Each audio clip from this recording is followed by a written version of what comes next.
going to the research, obviously, in question, you were looking at, obviously, this period in time in which Peru massively ramps up its public spending on public schooling.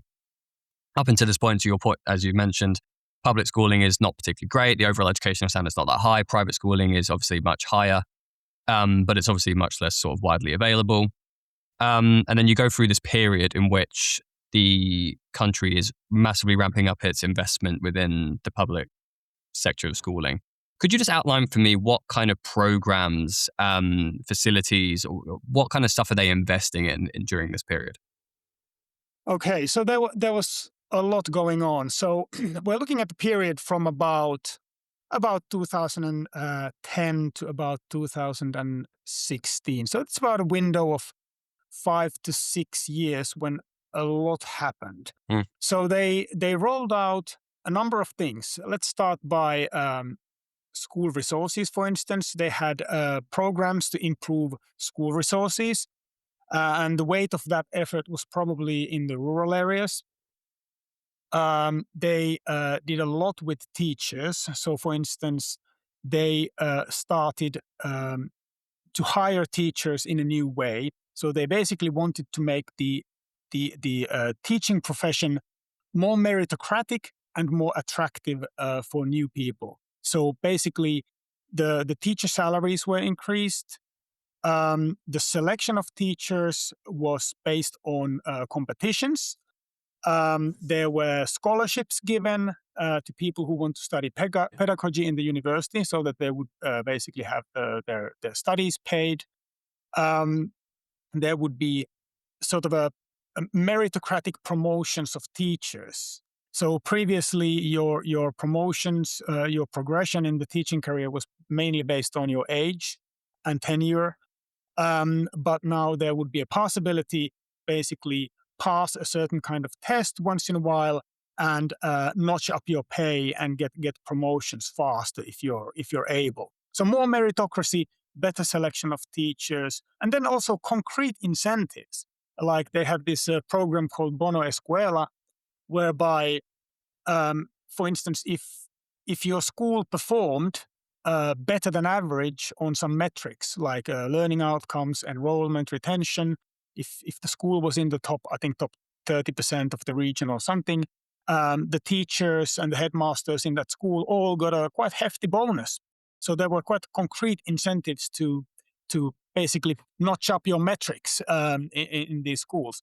And also there were improved systems for tracking the schools. So sort of information systems where they get monthly reports on whether if something is broken, something is missing, and some school visits as well.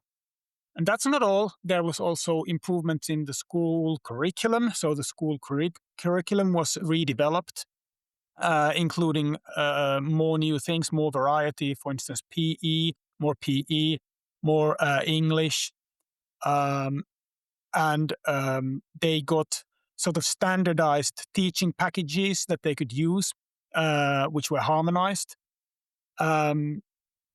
And also importantly, the school day was lengthened. So they often had schools where they only taught half the day. So it basically was made a standard that the school day is a full day. And that also, of course, makes a big difference as well. So there was a large set of reforms that sort of attacked the school system from all directions, trying to improve it. And those sort of rolled out over several years. Interesting. But it sounds as though it's definitely focusing more on the incentives, but also the intellectual capacity of the institutions. For example, it doesn't sound as though they were building these massively new, fancy, high-tech schools or anything like that. It sounds as though that they're focusing on the curriculum, they're focusing on teachers' pay, incentives, meritocracy, all to try and stimulate greater growth in educational outcomes. So it seems to be a focus on that, or even KPIs and reporting. Data. So it sounds to focus on those things as opposed to some maybe the physical infrastructure things.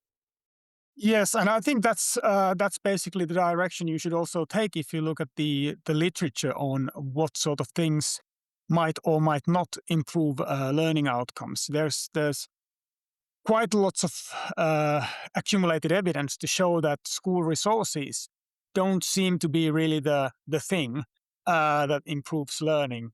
Whereas there's quite a bit of evidence that teachers matter. It's not always clear what's the right thing to do with teachers, but it's been shown in many papers that some teachers are clearly better than others and create more value added for students.